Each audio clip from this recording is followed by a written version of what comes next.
Je voudrais donc, à la suite du ministre, rappeler également que nous ne sommes pas là pour faire le procès du Comité des droits de l'homme, car le Sénégal fait partie des pays qui ont ratifié le protocole facultatif et qui a confié cette mission à ce comité. Loin de là. Mais nous sommes là parce qu'aujourd'hui, les constatations qui sont faites par le Comité des droits de l'homme des Nations Unies ont été reprises par le maître El Hadj Amadou Sall, que je cite nommément à travers un communiqué. Et ces déclarations contenues dans ce communiqué appellent effectivement de notre part, en tant que responsable, un certain nombre d'observations et de précisions de taille afin d'édifier l'opinion publique. Parce qu'il faut qu'on édifie l'opinion publique sur d'éventuelles confusions que ce communiqué tente d'opérer sciemment. Et ça, vous allez le voir dans les développements. Parce que c'est bon à préciser, on ne s'attaque pas au comité, mais on est en train d'apporter des éclaircissements sur des déclarations contenues dans un communiqué, et vous verrez qu'il y a des déclarations contradictoires ou à la limite même des déclarations qui ne sont pas contenues dans ce document qui a été fait par le comité et qui a été présenté à l'opinion publique. Et ça a été fait sciemment pour essayer de tromper la religion de l'opinion publique, ce qui est tout à fait anormal. Je ne reviendrai pas fondamentalement sur ce qu'est le Comité des droits de l'homme. Je pense que le ministre l'a dit en préliminaire. Mais ce qu'il faut retenir de façon juste et exacte, c'est que le Comité des droits de l'homme des Nations Unies est un organe de surveillance. C'est important, c'est un organe de surveillance au niveau du Haut Commissariat des droits de l'homme des Nations Unies qui a la responsabilité, je dis bien qui a la responsabilité de la mise en œuvre du pacte international relatif aux droits civils et politiques et de l'ensemble des protocoles additionnels qui lui sont connexes. Je pense que cela est clair. On n'a pas dit que c'est une juridiction de jugement, c'est une juridiction de cassation, c'est une juridiction d'appel.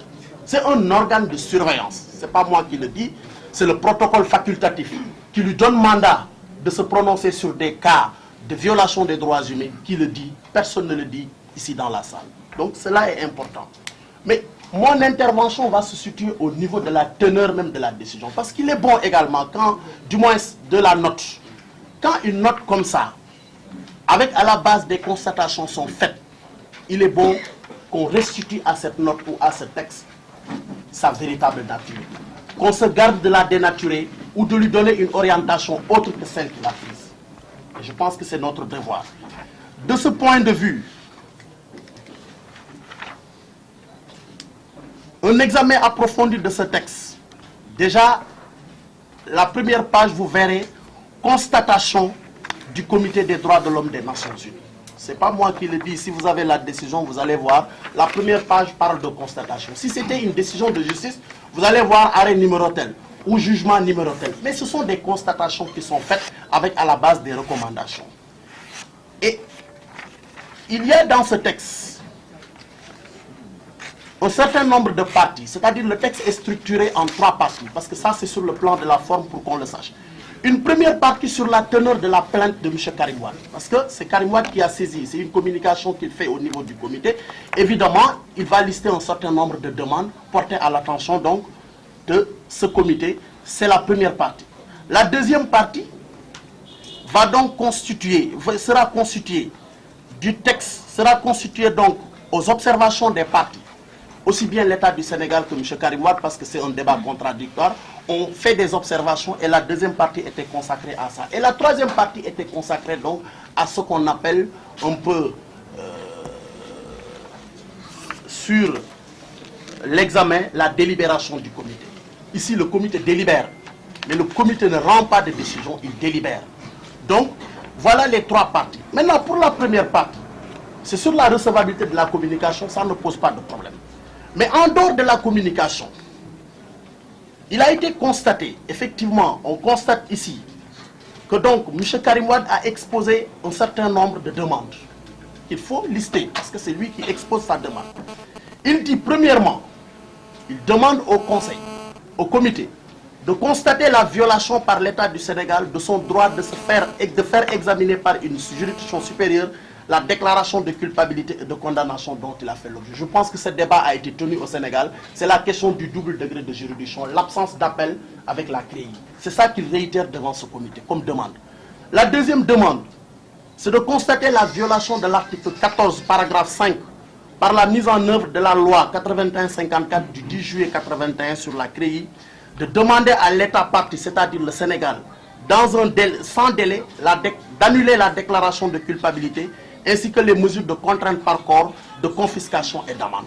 Là, il attaque le fond de la décision qui a été rendue, en demandant au Comité des droits de l'homme de se comporter comme une juridiction d'appel nationale pour pouvoir annuler aussi bien la déclaration de culpabilité qui a été prononcée, mais également la contrainte par corps qui a été fixée au maximum et la confiscation et l'amende. Voilà ce qu'il demande en deuxième position.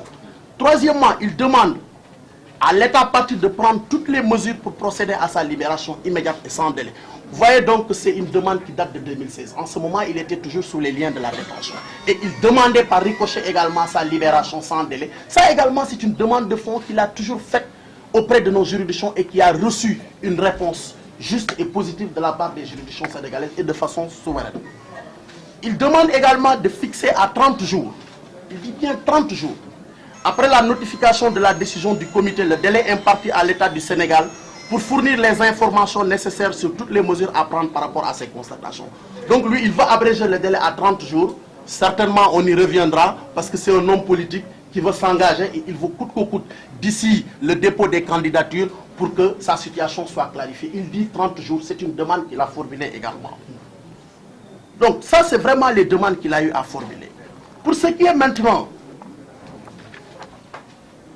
de l'examen de ces demandes, le comité a fait 2 précisions de taille. Je demande à ce que ces 2 précisions de taille soient bien notées, parce que c'est important pour la compréhension par rapport au reste. La première précision, le comité a rappelé dans son texte que le pacte international relatif aux droits civils et politiques n'exige pas un nouveau procès sur les faits de la cause. Ça, ce n'est pas moi qui le dis, c'est le comité qui le dit. Il dit le pacte international relatif aux droits civils et politiques n'exige pas un nouveau procès sur les faits de la cause.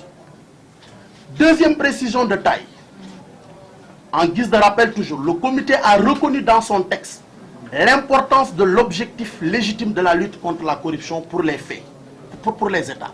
Donc ça, c'est des précisions de taille qu'il faut noter. Maintenant, par rapport à la première précision, il faut en tirer les conséquences, comparé à ce que Maître Amadou Sall a dit dans son communiqué. Donc ce premier rappel sur le pacte international relatif aux droits civils et politiques qui n'exige pas un nouveau procès sur les faits, contredit effectivement, comme vous le voyez, l'affirmation gratuite de Maître Amadou Sall contenue dans son communiqué et qui consiste à dire qu'il impose un réexamen des faits reprochés à Karim Wade et des preuves fournies par lui. Voilà ce qu'il dit dans son communiqué. Si vous lisez le communiqué, mais Maître Amadou Sall fait dire au texte ce qu'il n'a pas dit, parce qu'il fait dire au texte que c'est le comité des droits de l'homme des Nations Unies impose un réexamen des faits reprochés à Karim Wade. Alors que je vous ai dit tout de suite qu'il y a une précision qui avait été faite par le comité en préliminaire, c'est de dire que le pacte international relatif aux droits civils et politiques n'exige pas un nouveau procès sur les faits. C'est une dénaturation. On fait dire à un texte ce qu'il n'a pas dit, et je pense que cela relève de la malhonnêteté intellectuelle. Donc ça, il faut le souligner. Pour l'autre précision, je l'ai dit tout à l'heure, l'objectif légitime de la lutte contre la corruption pour les États. Cette précision du comité des droits de l'homme conforte la position du président de la République sur son engagement et sa volonté réelle à œuvrer pour la transparence dans la gestion des deniers publics et la reddition des comptes à tous les niveaux. Ça, il l'a dit tout récemment à France 24. Et le comité, effectivement, donne cette position, fait ce rappel qui conforte la position du président de la République par rapport à la question de la reddition des comptes, mais également par rapport à la gestion transparente des deniers publics. Donc aujourd'hui, il faut qu'on arrête de dire que c'est à tort que le président proclame un peu cette transparence dans la gestion des deniers publics, mais également prône la reddition des comptes. Ça, c'est une position claire, c'est un rappel clair du Comité des droits de l'homme des Nations Unies. Et c'est important parce qu'on a toujours critiqué cette position en pensant que c'est la chasse aux sorcières alors qu'il n'en est absolument rien du tout. Après ces précisions de taille et les constatations faites par le Comité des droits de l'homme des Nations Unies sur l'article 14, paragraphe 5 du pacte international relatif aux droits civils et politiques par rapport aux droits pour toute personne déclarée coupable d'une infraction de faire examiner par une juridiction supérieure la déclaration de culpabilité, la condamnation conformément à la loi, le Comité des droits de l'homme des Nations Unies a formulé un certain nombre de recommandations. Donc voilà, il fait des constatations. La constatation qu'il a faite, il faut qu'on le dise, c'est qu'il estime, le Sénégal a ratifié ce protocole. Il y a l'article 14, paragraphe 5, effectivement, qui exige ce double degré de juridiction. Effectivement, la loi de 81 sur la CREI ne l'a pas prévu. C'est notre législation, ça remonte de 1981 et j'ai entendu le président dire, en ce moment, j'étais en première. Donc ce n'est pas une loi du président de la République. C'est une législation que nous avons trouvée sur place, effectivement, qui ne contient pas une disposition qui permet d'user d'une seconde voie de recours, qui est l'appel pour l'examen à nouveau du fond. Et ça, le comité le constate. Il fait cette lecture par rapport au pacte international relatif et l'article 17. Je dis bien c'est l'article 17 de la loi de 81 sur la CREI qui exclut cette possibilité de faire appel. Mais après avoir fait cette constatation, le comité fait des recommandations. Et là c'est important aussi, ce sont des recommandations. Et je pense que nous parlons français, recommandation n'a aucune valeur injonctive. Recommandation ne veut pas dire injonction. Moi je viens de Genève. Le Sénégal a été plébiscité devant ses pairs pour avoir présenté un rapport qui a honoré toute la nation sénégalaise. Ça, je le dis. Il dit ceci. Le secrétaire général de l'Organisation des Nations Unies, entre parenthèses, au commissaire des droits de l'homme, présente ses compliments au représentant permanent du Sénégal auprès de l'Office des Nations Unies à Genève et a l'honneur de lui transmettre sous ce pli le texte, entre parenthèses, non édité, des constatations adoptée par le Comité des droits de l'homme le 22 octobre 2018 relative à la communication numéro 2783-2016 présentée au Comité des droits de l'homme en vertu du protocole facultatif se rapportant au pacte international relatif aux droits civils et politiques au nom de M. Karim Meïssa Wade. Donc, c'est clair, ce n'est pas une décision de justice, c'est un texte avec des recommandations qui sont adressées au Sénégal. Le document est là, ça vient des Nations Unies. Que dans son communiqué, il dénature le texte du Comité des droits de l'homme, mais en même temps, il est en train de jeter le discrédit sur nos institutions judiciaires. Parce que faire dire au Comité des droits de l'homme ce qu'il n'a pas dit, allant jusqu'à dire que le Comité des droits de l'homme, aujourd'hui, par rapport à ces constatations, ôte à toutes les décisions qui sont rendues par la CREI et la Cour suprême, toute sa valeur, toute sa force, je pense que c'est aller trop loin, c'est de faire dire au comité ce qu'il n'a jamais dit. Et je crois que cela également, il faut le souligner, bien que j'ai beaucoup de respect pour lui, cela relève d'une malhonnêteté intellectuelle. Je pense qu'il faut rendre à César ce qui appartient à César. Si on ne peut pas lire correctement ce texte à la lettre, laissons le texte tel qu'il est et laissons-le à l'appréciation des intellectuels honnêtes et intègres pour pouvoir le restituer correctement au public. Donc je pense que cela est important. Cette volonté de diabolisation de notre système judiciaire par des acteurs politiques mal intentionnés ne saurait prospérer pour la bonne et simple raison que le Sénégal reste une grande démocratie soucieuse du respect de la séparation des pouvoirs et du respect des droits de l'homme. Il ne faudrait pas qu'on pense que le Sénégal ne se soucie pas du respect des droits de l'homme. Je l'ai dit tout à l'heure, et ça je n'invente rien.